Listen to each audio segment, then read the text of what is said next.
Hey everyone, welcome back to Data Mining and Predictive Analytics. I'm your host, Dr. Nick Bolton, and in this video we're going to talk to you guys about the structured query language, or what I call SQL language, and how we actually move from our graphical representations of our database. Remember when we talked about our entity relationship diagrams, our ER diagrams? How do we move from um, those graphical representations into an actual physical schema?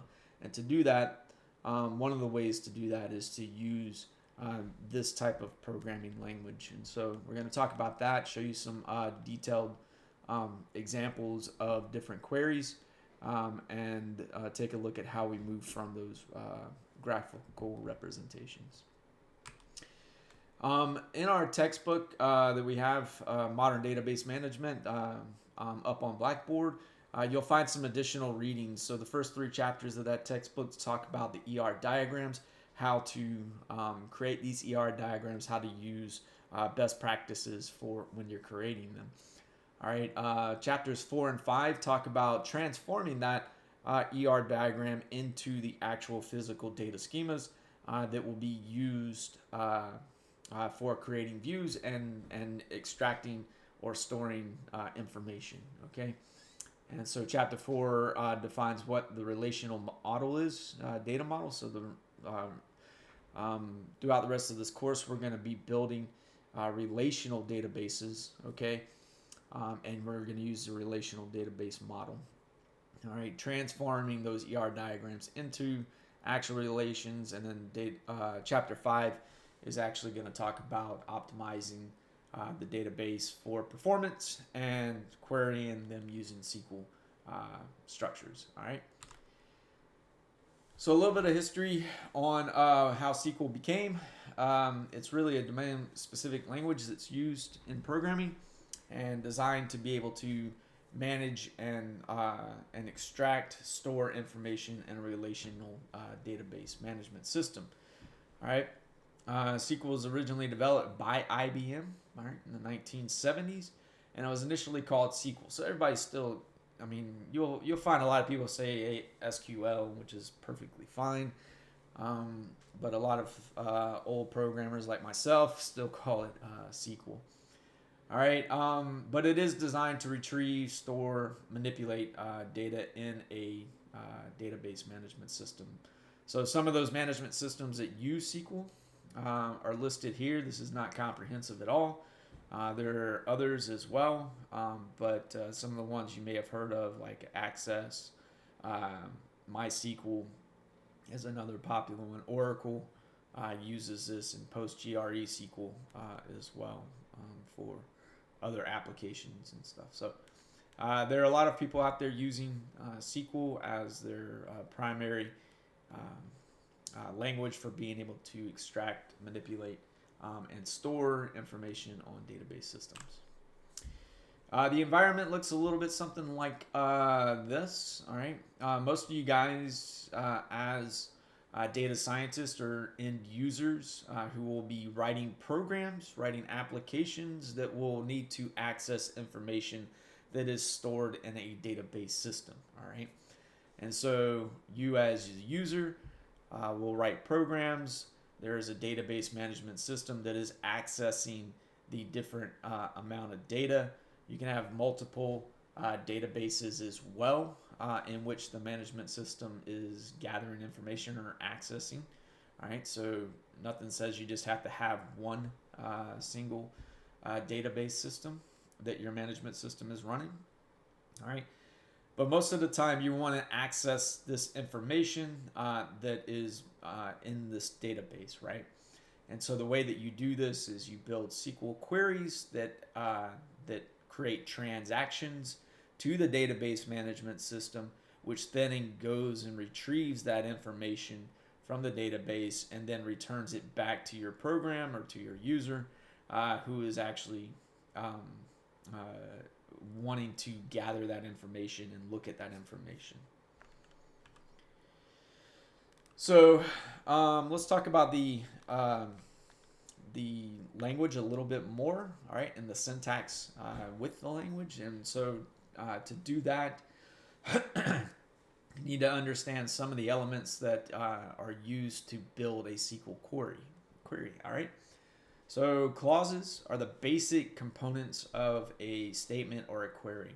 And so in a lot of cases, some of these are actually optional, but for the most part, you'll need to have at least one or two clauses in order for you to actually create a statement. All right. But you don't need to have all the ones that I'm going to be able to show you guys in order to actually create a usable statement. All right. Expressions are can produce either scalar values, or they can actually produce different a table. All right. That exists with different columns and rows within a view. All right. So that's really the body of the statement itself. All right. Predicates are actually conditions that can be evaluated on the actual SQL. So this here, if I look at this particular statement clause, all right, set the population equal to population plus 1. So this is a statement in which the population variable is being evaluated at. All right.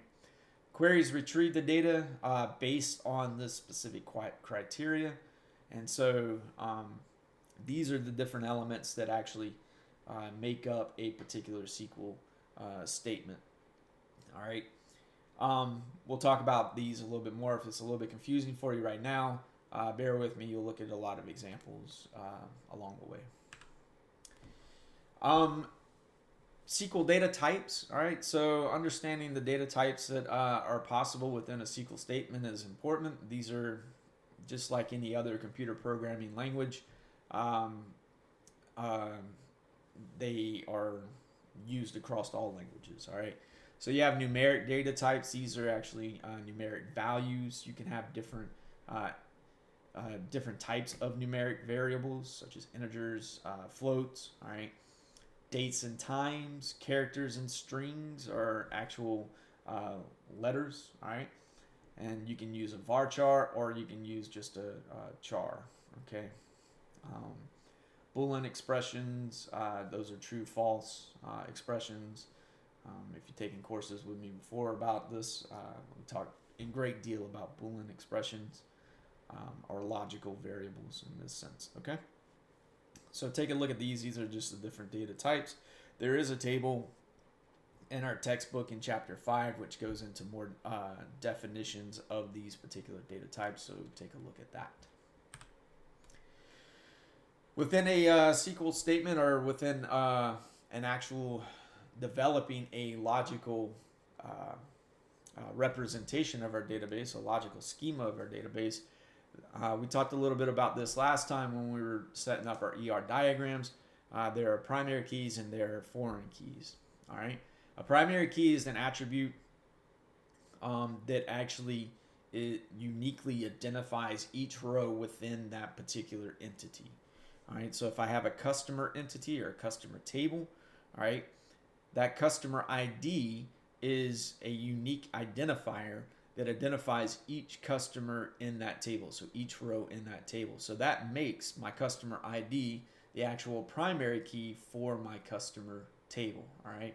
You can only have one primary key in any table, all right? So, and it's not necessary that you identify what the primary key is. If you don't, it'll actually create a unique identifier for the table. However, if you do set up a primary key, it actually helps with the extraction. So if you know what your primary key is, it's a lot quicker for the queries. If you're building very complex queries, right, it helps with extracting that information a little bit quicker. A foreign key is a attribute in a table that actually serves as the primary key for another table. So I can actually have a column or an attribute within the table that is the primary key of another table, all right? And if I do that, that's what we call a foreign key, all right? So I can have this orders table, which has its own primary key, which is the order number, whatever that number is, 1, 2, 3, 4, 5, whatever. But it also has another column that identifies the customer ID that is associated with that particular order number. All right. And so because this customer ID is the primary key in another column or another, table, all right, that is what we call a foreign key in our orders entity. Okay. You can have multiple foreign keys within a table. All right. But again, you can only have one primary key for a table. So it's important to understand that.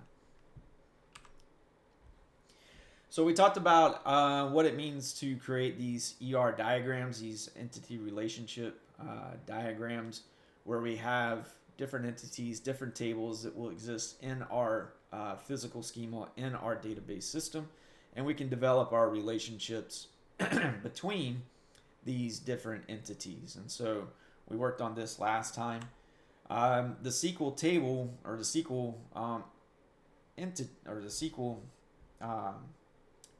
statements will actually move us from this ER schema, this graphical schema, to a physical data model that we see here. And so you guys worked last time on creating these ER diagrams, all right?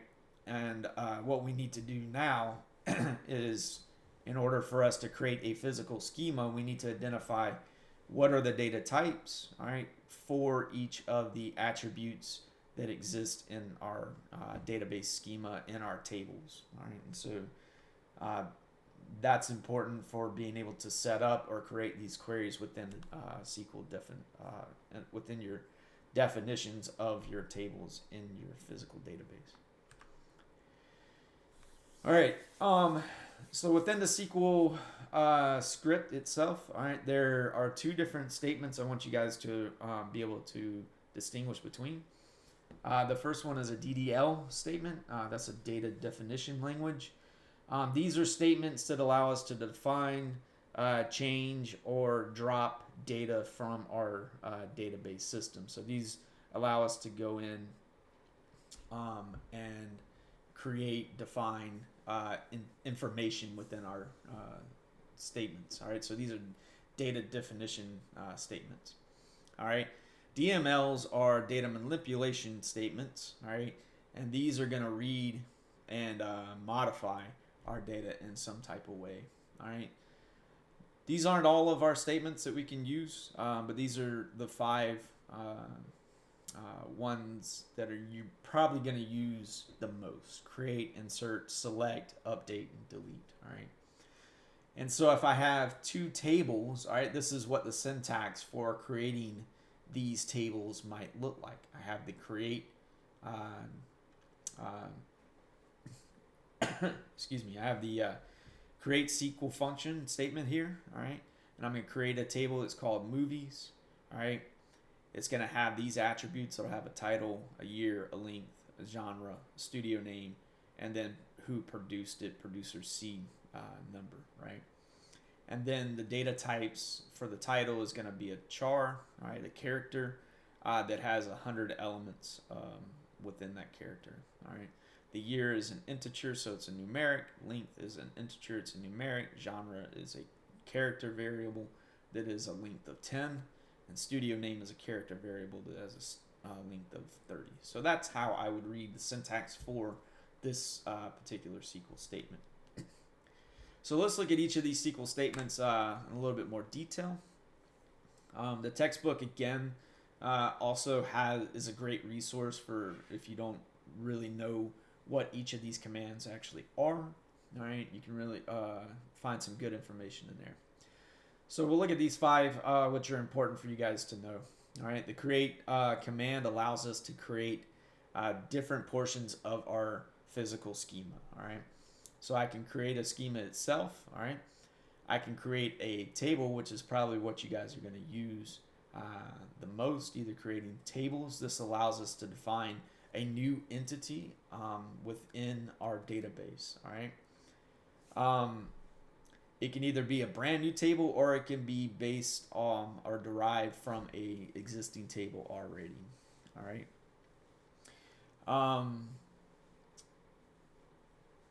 Creating views, all right? So remember last time we talked about kind of that highest level of the schema being the view that most users or programs or applications will actually use. So you can create a view that is very specific. So say you don't want to see all of the information that is being returned back, right? Maybe you just want to see 3 things that is being returned back from the database. You can create a view that every time you run a command, it just comes back and shows you those 3 things. All right, and so that's creating a particular view. So the create command is very important. This is what an example might look like.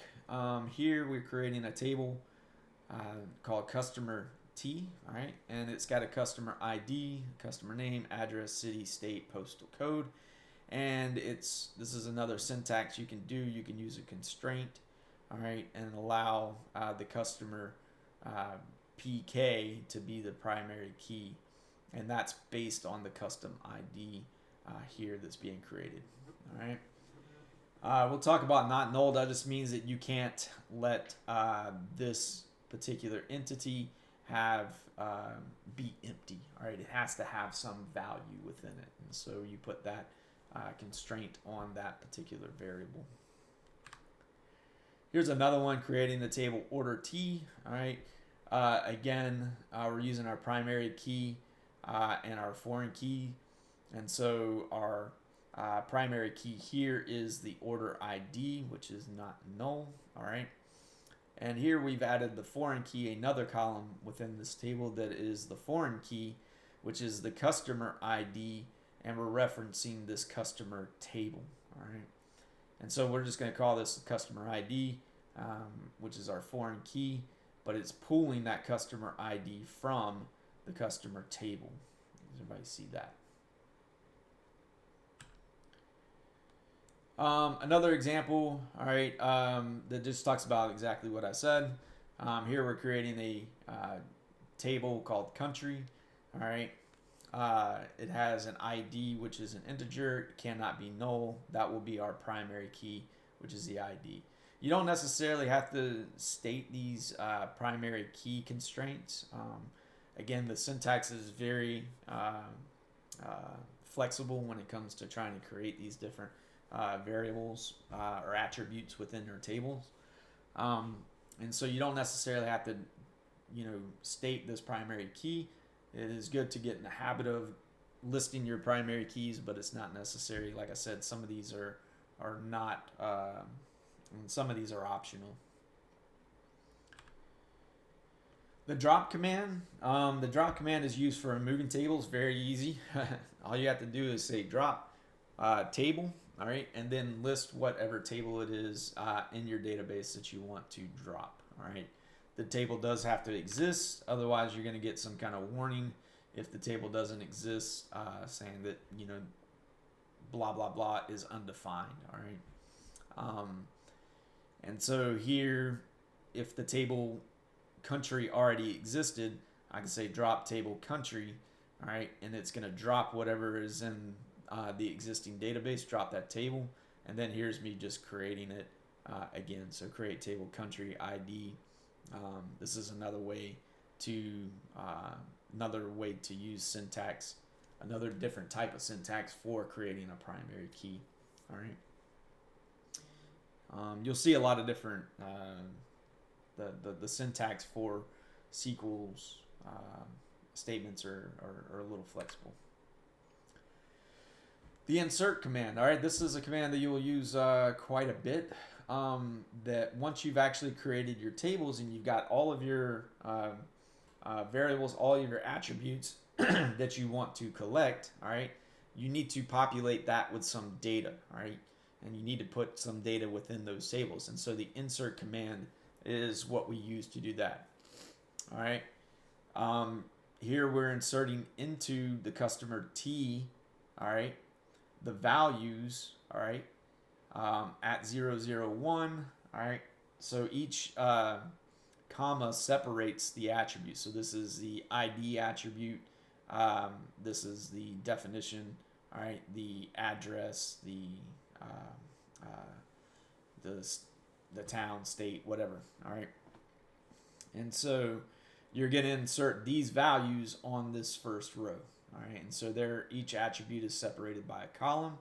All right, if they're if they are actually character variables, inserting them with excuse me, inserting them with quotations is important as well. All right.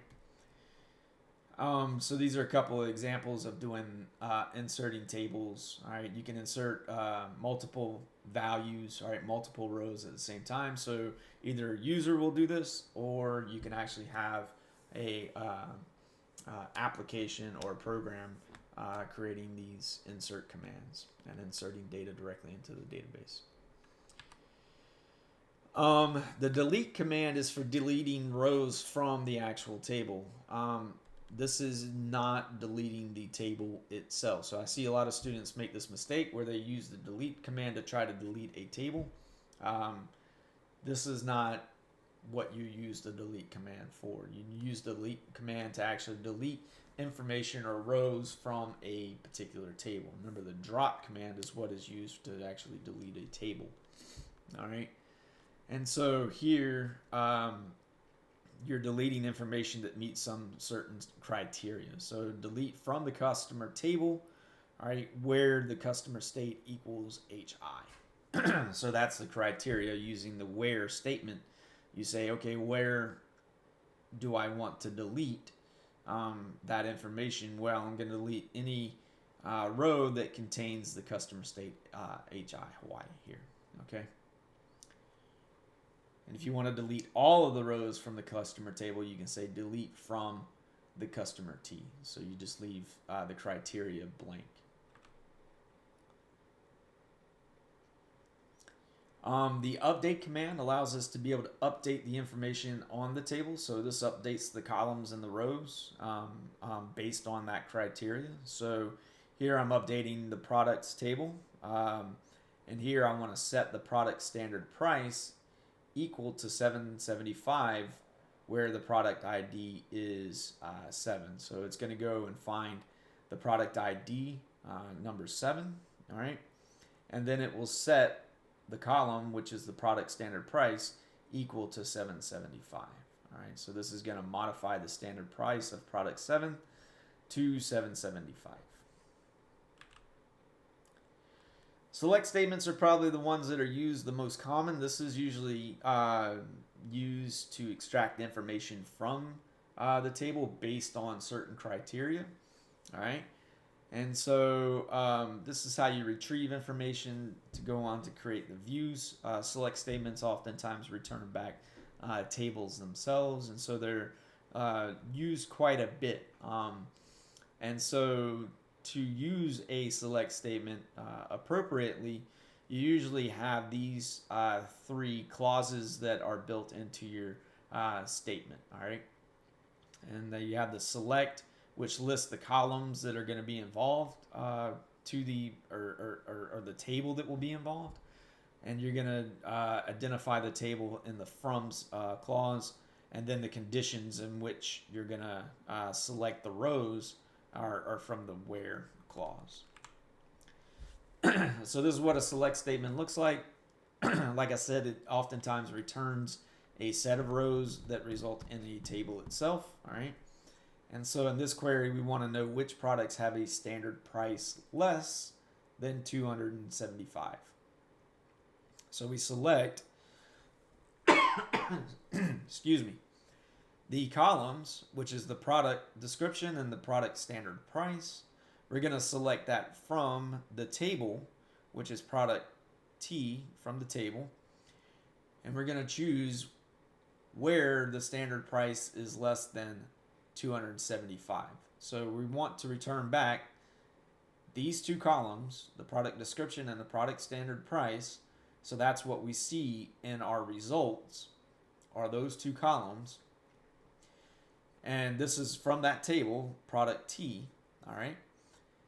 And where the product standard price is less than 275. So here we have the product standard price. All of my results should be less than 275, all right? That does not mean that I don't have product standard prices in this product table that are greater than 275. We just didn't want to see that. We didn't actually ask, to return back all of the standard prices. All right. So we can add in special keywords like select distinct if we don't want to see. So there could be certain products that have the same standard price, right? And which we don't want there to be any kind of duplicated rows, all right? So if we end up with any duplications, this will just select distinct values, all right? Select asterisk, all right, is a wildcard that will actually return back all of the columns. So I can actually just do select asterisk from product T, and it's going to return back whatever column, not just the description, the standard price, but maybe there's other IDs associated, so other columns that are in that table. It return back all the columns that are actually available. These are some other examples. And looking at the syntax, remember after the select clause is the columns that you want to see, the columns that want to return back. The from clause is what table we want to extract the information from. All right. And then the where clause being what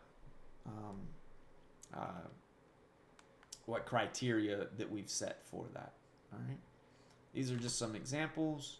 Here's an example from using the asterisks. So select all of my columns from the country table where the ID is less than 5. So it's going to return back all of the columns in the country table where the ID is less than 5. All right. And you can do the same thing if you have, like, say, a country code or a city code or whatever this is that equals CA.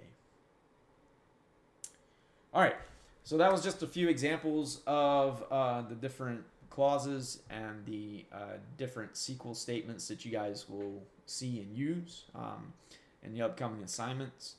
Again, the textbook goes into greater detail about each of these, really the 5 main ones I want you guys to know.